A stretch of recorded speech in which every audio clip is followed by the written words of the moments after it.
Hey everyone, Rob from Southgate Media Group here. Before we get started with this podcast, we have a quick message. If this is your first time checking out the show, we love that you found us and we really hope you enjoy it. What we have to say is for the subscribers. If you enjoy our shows, would you please donate to help keep these going? We don't want to have to put traditional ads on these shows, but this does cost money. So we really do rely heavily on donations. To make a donation to the show, please go to our website, www.southgatemediagroup.com. Go to the page for the show, and in the upper right-hand corner is a donate button. It takes you right to PayPal, and you can donate whatever amount you want. Thanks a lot for listening, everybody. And now, on with the show. To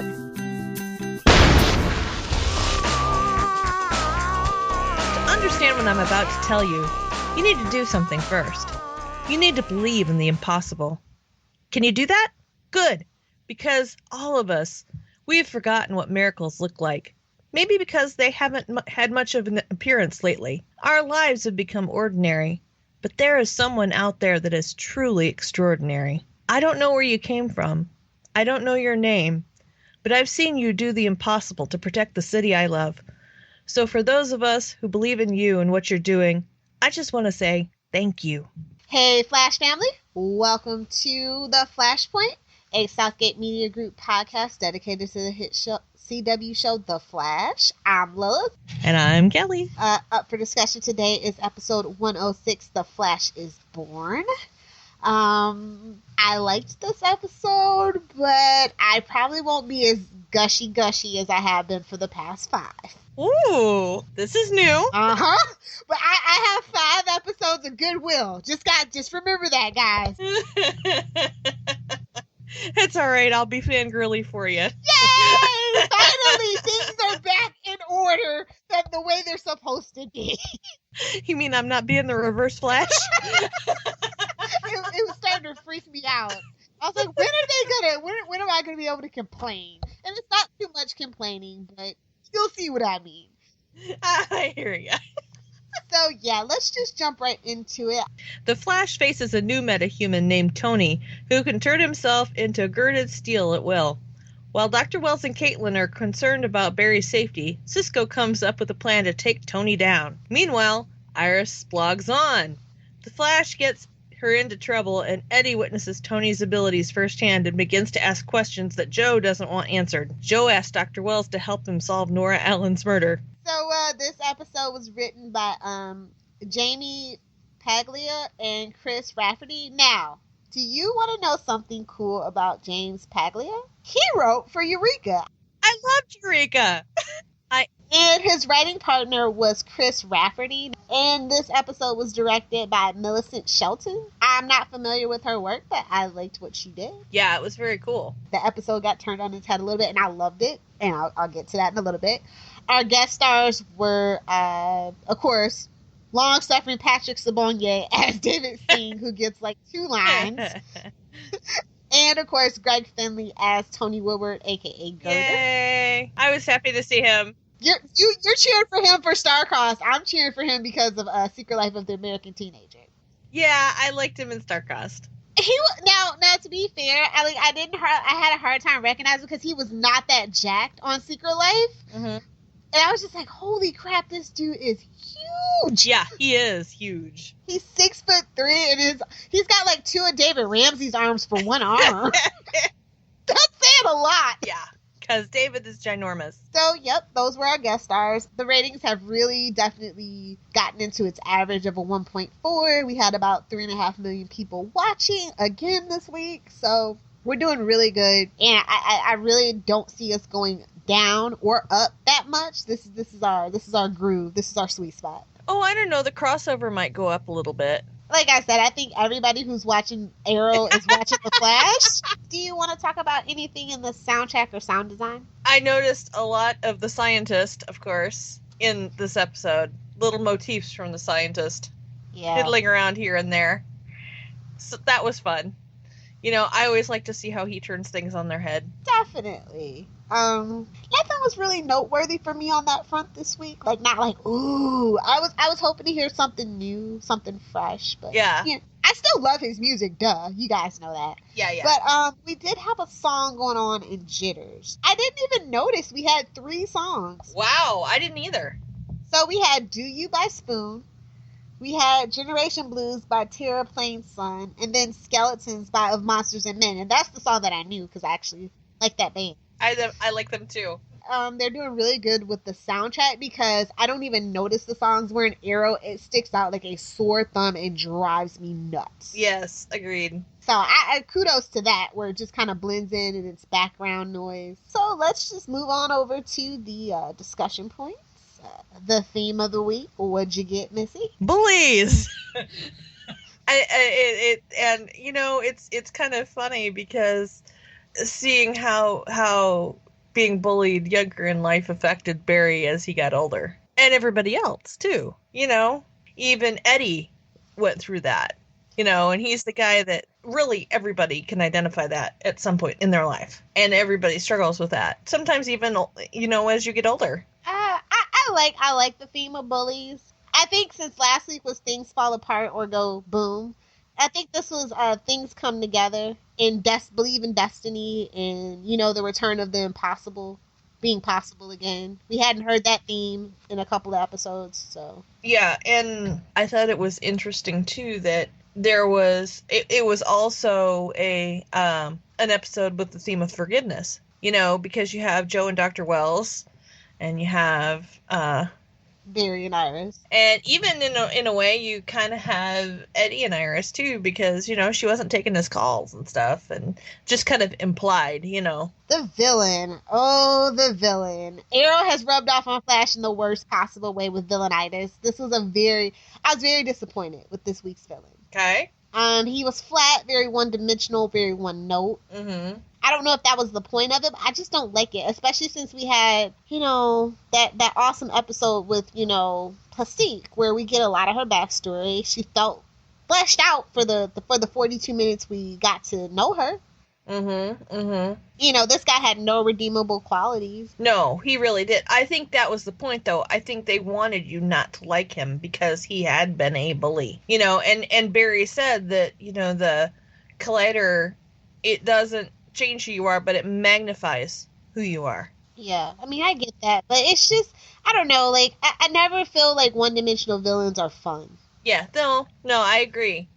I think this was the point that they were trying to tug at your heartstrings was with the whole bully thing, you know, from when he was a kid, and then dealing with it now, and that was kind of where they were trying to make him more dimensional, you know. That was it didn't work for me. It just felt very flat. It was the whole thing. Every time he faced off with him felt very stilted. Yeah, I was just like, ugh, let's just get this over with. Just ugh. It was rough going for every time he came on screen. He was dumb. He was dumber than a box of used rocks. Like, just because you tilt something over on someone doesn't mean they're dead. They're dead, exactly. Yeah, I know. I that one was one of my nitpicks too. So yeah, in the comic books, they pretty much kind of stayed true to it. I thought that it would have been a nicer touch had they kept one thing from the comic books of his origin story, is that he got the metal was actually Star Labs industrial waste. Oh. But since he got hit with the dark matter lightning storm, I guess that's what we're calling it now. I guess they didn't really feel the need to go that one extra step, but like in the comic books, that's kind of what happens, and I like. Or maybe we find that out later. I think we're one and done with him unless he escapes. But. Yeah, well, that's what I'm thinking. I'm thinking maybe he escapes, or maybe Barry goes down to talk to him for some reason. We'll get to Barry and his talking in just a minute. A little later down the way. But I wanted to, he debuted in, he was created by Jeff Johns, who is our, DC's creative director over all things, and also executive producer and one of the showrunners of this show. And the artist that he did it with was Ethan Van Sciver. And the first appearance was in Flash Iron Heights. If you guys have not read this, you need to read it. It's a really cool story. I highly recommend it. Did it tug at your heartstrings? I mean, did you like Girder? I didn't feel for him. I felt for Barry, that he was still dealing with this as an adult. You know what I mean? that he still had those feelings of inadequacy as an adult that this kid, left him with when he was little. I mean, we've already seen Barry being chased by bullies, and he talks about bullies, and hopefully we're done with bullies for a while. Yeah, hopefully for a while. I mean, but shout out, we got to see Baby Barry, aka Logan Williams. We haven't seen him in a while. And Baby Iris. Yeah. But yeah, I like the little child actors that we have. They do a really good job, and I love, Jesse Martin with the younger actors. Mm-hmm. It's so adorable. Like, you can't help but smile when you see the flashbacks of those three. Exactly. Well, and the fact that he had Iris in boxing gloves from the time she was 6. She was like, you can try. That's right. Like, you tell him, Iris. You tell him, girl. Okay, so this episode I thought I was going to have a problem with. I thought they were going to make Iris the damsel in distress, but she was very much a self-rescuing princess, kind of what we alluded to last week. Yes. And I like that. I like that they gave her the last word. Yes. And the first word. Yes. I'm so glad they're not tied to a very specific structure. They want to keep it fresh and not stale and do the same thing over and over and over again. Yeah. But I also like that it was kind of like an allusion to, how we open the series with Barry. She says verbatim what Barry says. There's other places too where it was verbatim. And yeah. And I like that they gave her the opportunity to close it as well. Like, as much as I love Barry, I love everybody in his life too. Like, it's weird. You know what I'm saying? Like, it's just so weird for me to like every single character on a show. Yes. So, I will say there was a lot of highlights of that in this particular episode, but I don't know, this episode just felt very flat and bland to me. I guess because we had just a strictly a story. Like, there's something in the background burning, obviously, because it always is. But basically, it was very straightforward, and not a lot actually happened. Well, yeah, and we didn't have any real deep Barry and Joe moments, or Barry and Henry moments, or, so we didn't have anything really, really deep. The conversation with Iris was kind of catching up and actually was kind of lighthearted, if you think about it. Very much so. Yeah, I definitely agree. And that's the only thing. I will say that it was a very strong script, very straightforward narrative, but, they had been so complex and so layered these past 5 episodes that, when we get stopped in our tracks like this, it's like, whoa. They set the bar really, really high. And so this episode, it wasn't quite to that crazy high level. And so we're like going, if we're gonna look at this as a TV show, and not against itself, the last 5 weeks, yeah. As a TV episode, yeah, it was great. Was it as good as the last 5 episodes? No, but it was still fun, Yeah, and it's that thing that they're getting ready for the crossover. Like, it has to come down and set that tone and meet Arrow in the middle, I think is what it is as well. But this is very much a filler episode. At the end of the day, is what it is. Well, you could kind of move it about anywhere. Exactly. That's what. I mean, it was a good standalone. Yeah. I mean, we get a little bit like our end teasers make every episode not a standalone, basically. You know what I'm saying? Right. But if you take those out, you really could move that anywhere. Right. Agreed. That's all. That's pretty much my only really complaint. It wasn't as complex and fulfilling as the last 5 episodes. In summation. Well, this is the one before the crossover, so. No. We got one more because they have to catch up because Arrow's off for Thanksgiving. Do you want to add anything to the flashbacks since I already kind of talked about it? I really like seeing baby Barry and baby Iris, and I think that I like the flashbacks on the Flash because they don't just involve Barry. You know what I'm saying? They involve other people as well. Yeah. And I think that makes them more enjoyable. I mean, current characters, not people we don't care about that we know are like dead or something. Yeah. Exactly. Also, that they don't feel the need to shove it into every episode. Yeah. It's only where we really need to see it. And I think we really did need to see it this week because, we needed to see how Barry dealt with this when he was younger. Yeah, it was is to be expected because of what his father did. It was big news. It seems like Central City was a really quiet place up until recently. Like, the kind of place where, like, Mayberry almost, honestly. Yeah, like where I live. Kelly really does live in Central City, y'all. Y'all don't know. I really do. They are making Caitlyn the nag. Like, there's being a mama bear and then there's being a nag. Yeah. But, you know, if somebody didn't say it, we would be worried about Barry's safety. We would be. Yeah. You know what I'm saying? She's looking out for him, and she wants him to understand that this is a possibility. And I kind of get that. Because if he just thinks, oh, yeah, I can do this, rah, rah, rah, rah, rah, and doesn't realize that there could be consequences, that could get dangerous. Yeah. We kind of had this epiphany with her and kind of trying to move her forward with Ronnie, and then it just kind of faltered, and they're kind of like trying to find what's next for Caitlyn is what it feels like. And they're throwing things at the wall to see what sticks. That's the general kind of feeling that I'm getting. But I still love her, but it's just like I just want them to firm the character up a little more. But her math is good. This week. Yeah. Well, it was biology stuff, so that's her area of expertise. She's a bioengineer. So, you know, maybe not physics, that's Cisco's thing. But the bugs, that's definitely... So Cisco, like, you can just count on Cisco to be the same every week.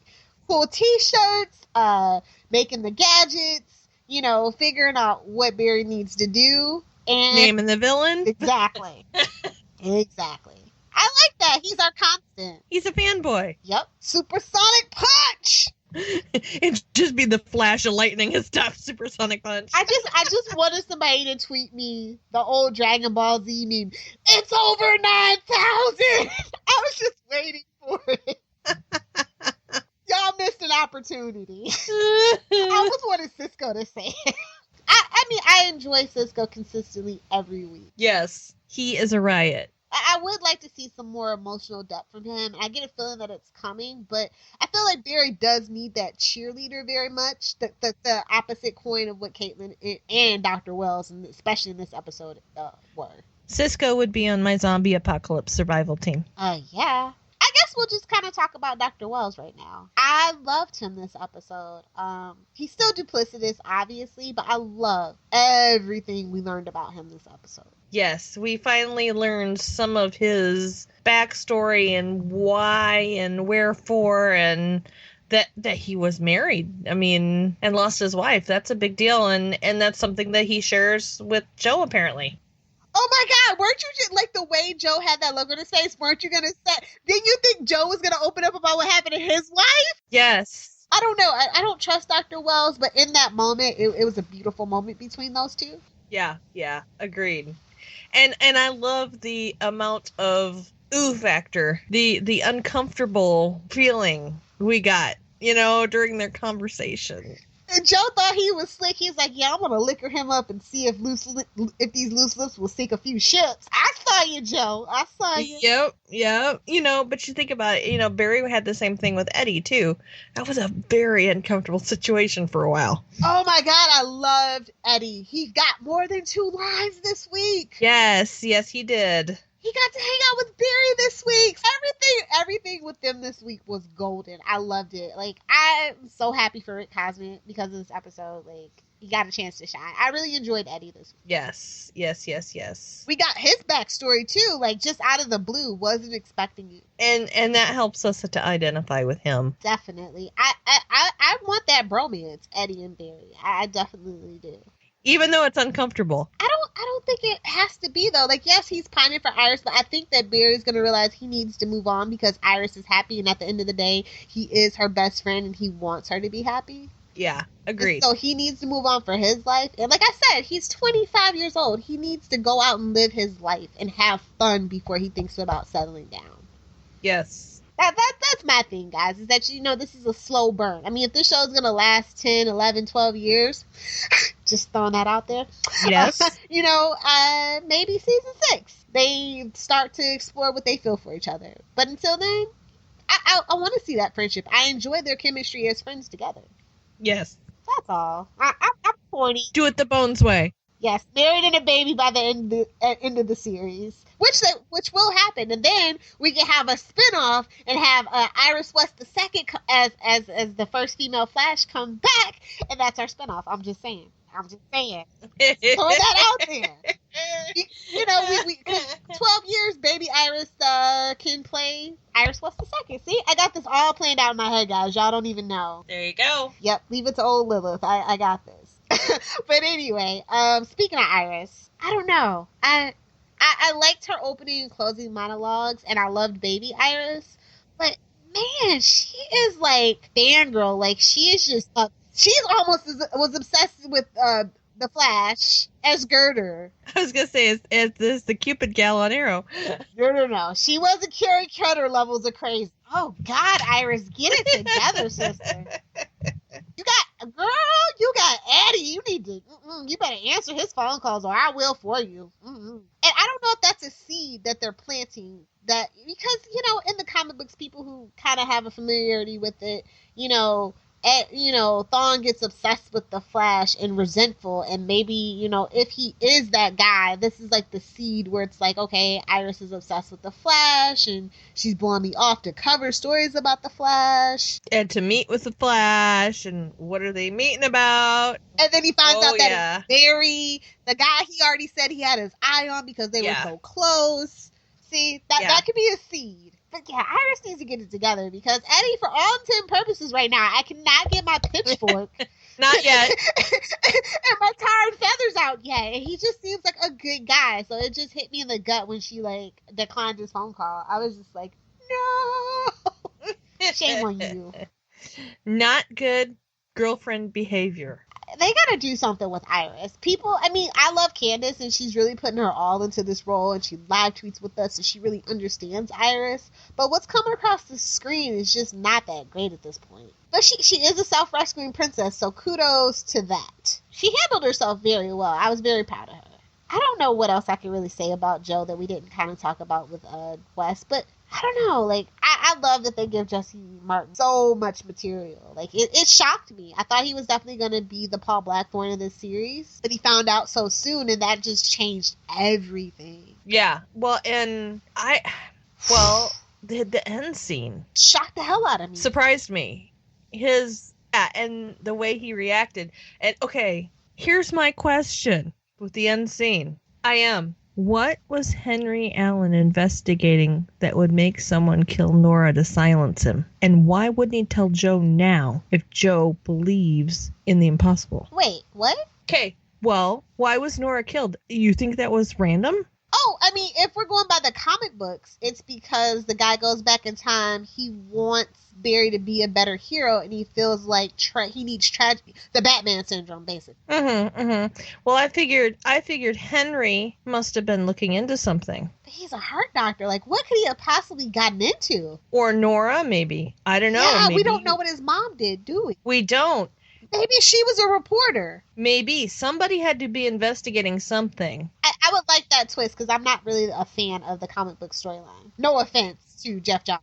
For her to be, to be silenced like that. And if Henry knows, why wouldn't he tell Jo? Because he knows that Jo knows what happened for real. Yeah, I think they're going to stick with the comic book thing, though, but I would definitely think that it would be interesting if Nora was killed because she was, a reporter or something like that and knew something. And she, changed the timeline and the guy had to come back and kill her. Yeah, exactly. You should have saved that for Conspiracy Corner, but that's okay. But I like that Jo felt so conflicted because he really does want to help Barry and Henry, but it's Iris, the light of his life, the apple of his eye. And what's he going to do? Is he going to tell Barry or keep it to himself or... Well, it's a superhero show, so secrets because reasons. But maybe not.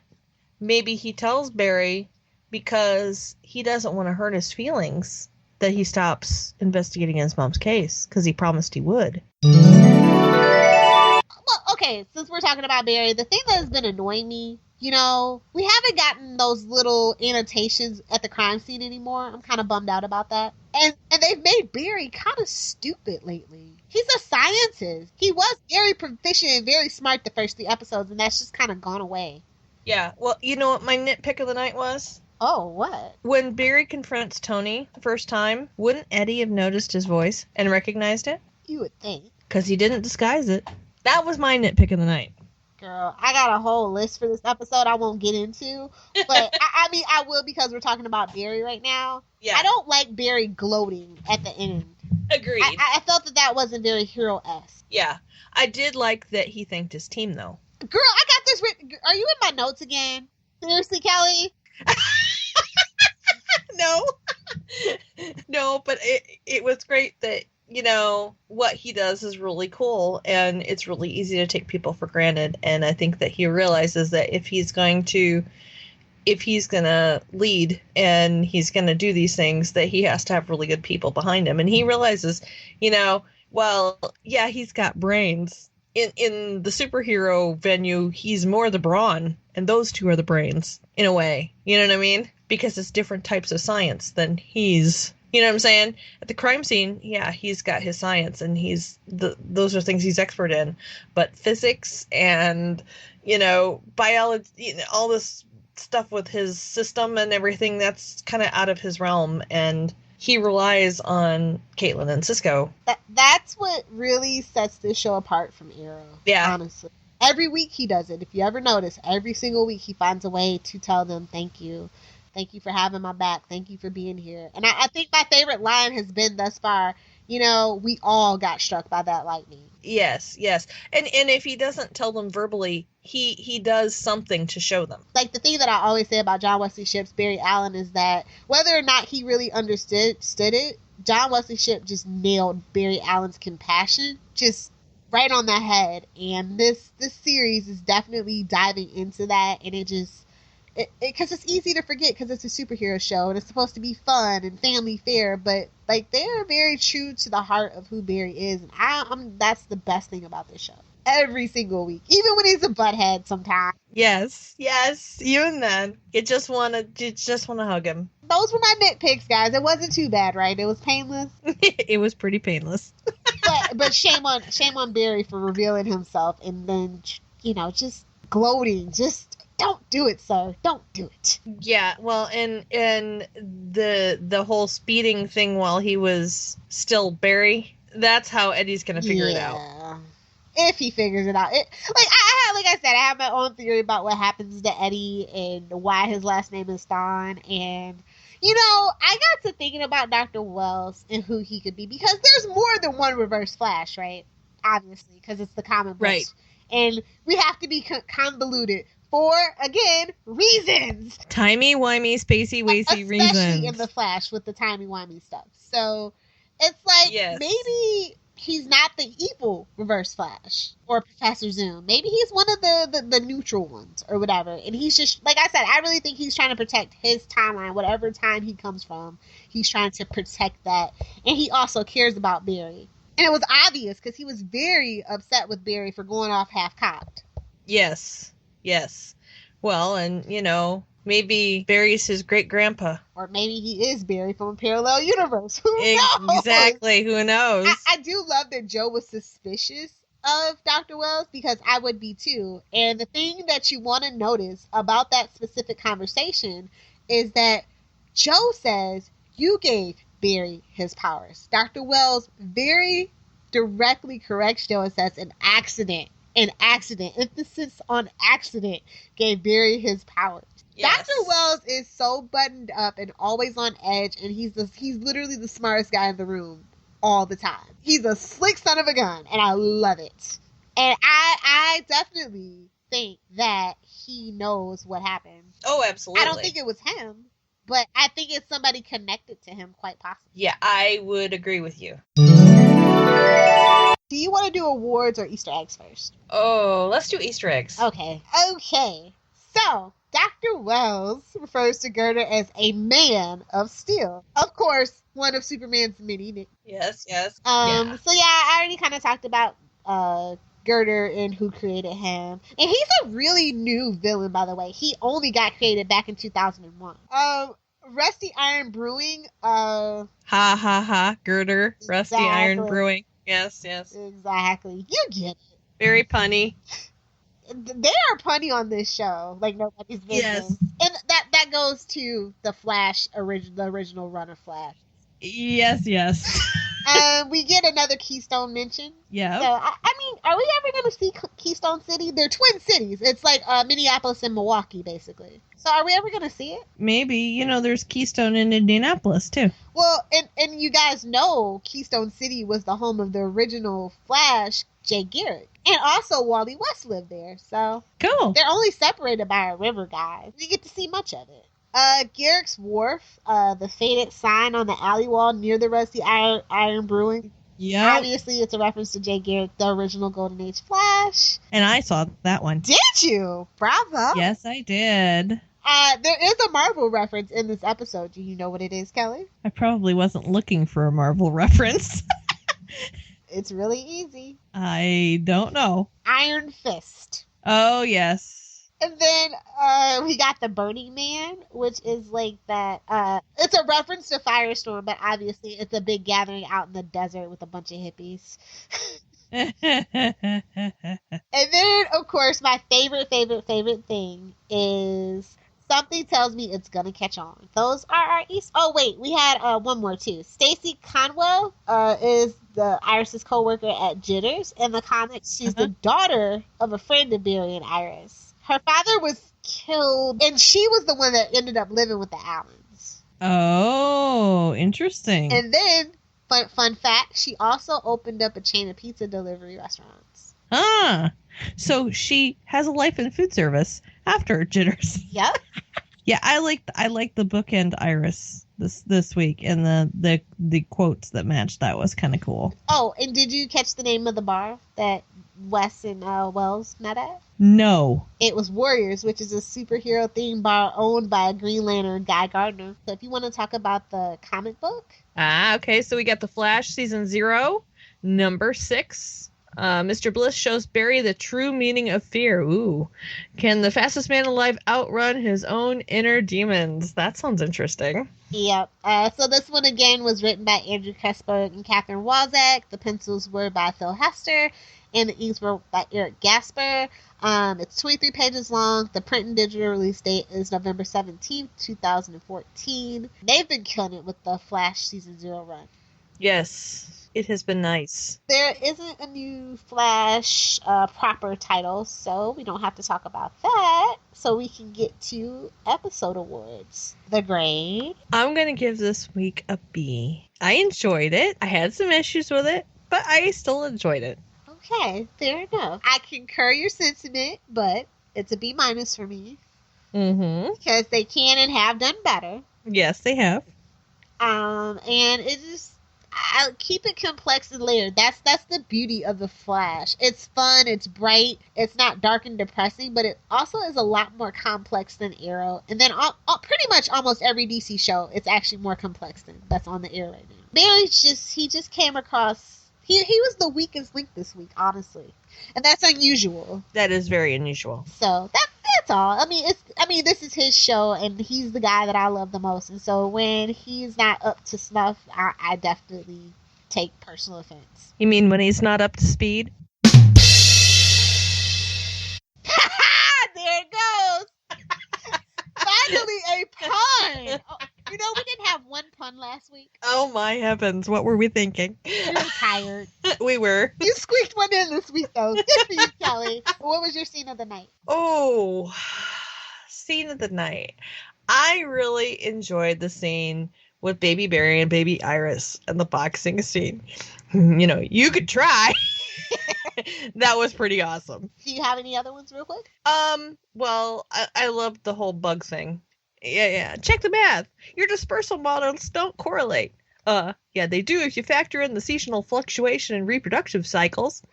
And Dr. Wells, more importantly, what are you guys talking about? The average number of bugs Barry swallows during a day of running. Good luck with that Nobel Prize.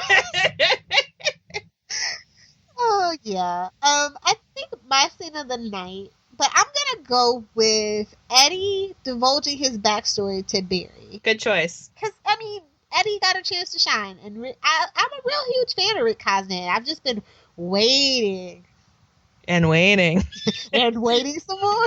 I like that we got like that. It was an information dump, but it was a clever information dump. And it also, the theme of bullying tied into him as well. So it literally hit everybody. Yeah. Because Iris, obviously that's his best friend, and it affected her too to see him hurt and struggle with that. Yeah, it furthered the plot. Line of the night. This was my hardest decision. All I want to know is, what childhood bully are we willing to take down next?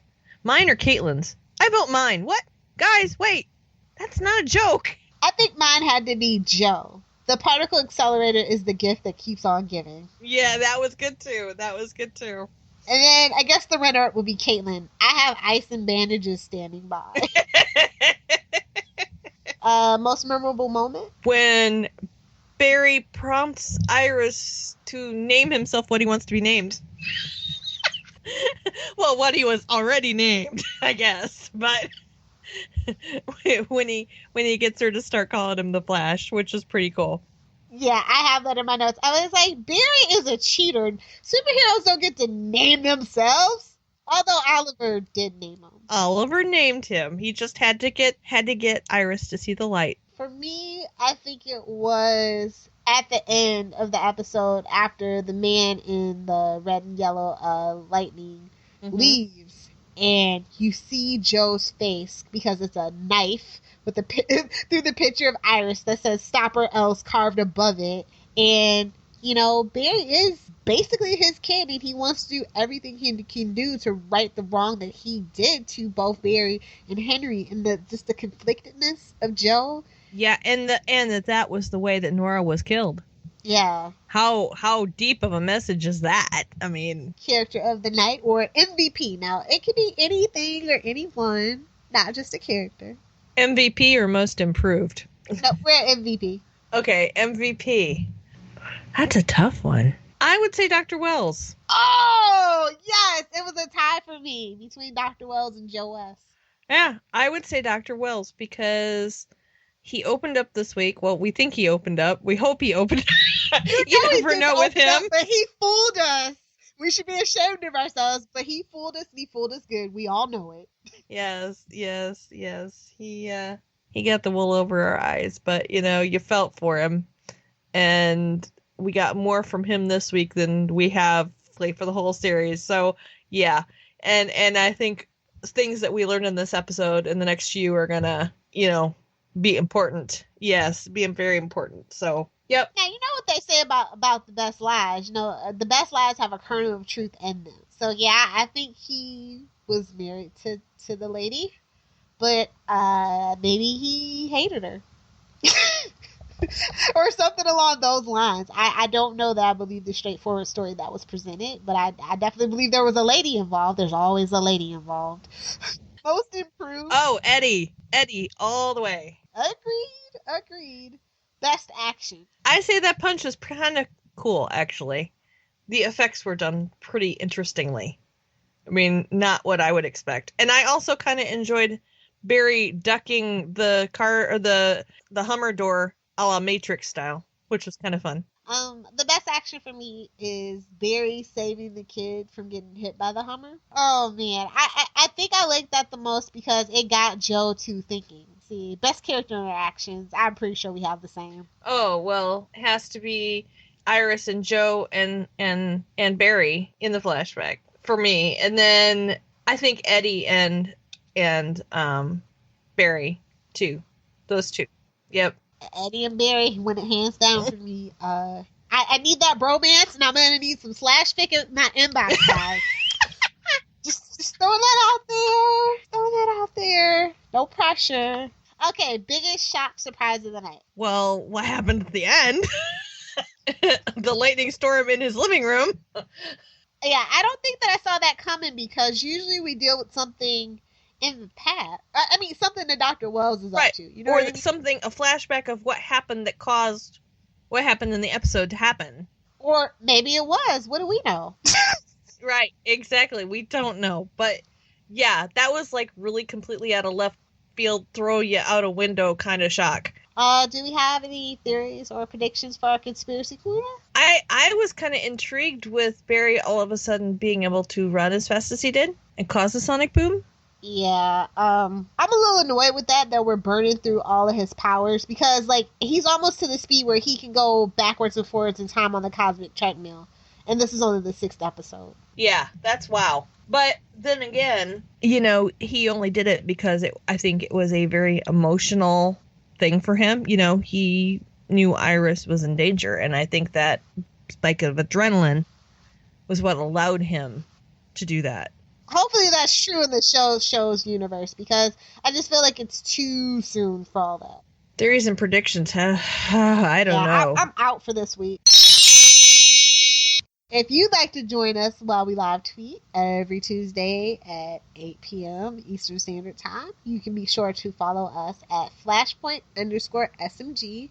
And then if you are in the mood to send some listener feedback, you can find us at flashpoint.smg@gmail.com.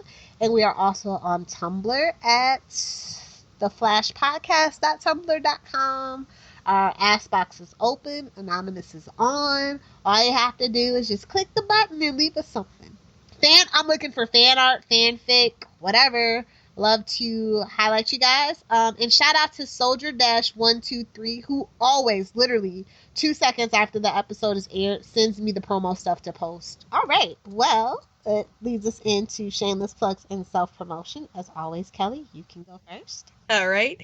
You can find me on Twitter at SuperSquint. That's SuperSquint.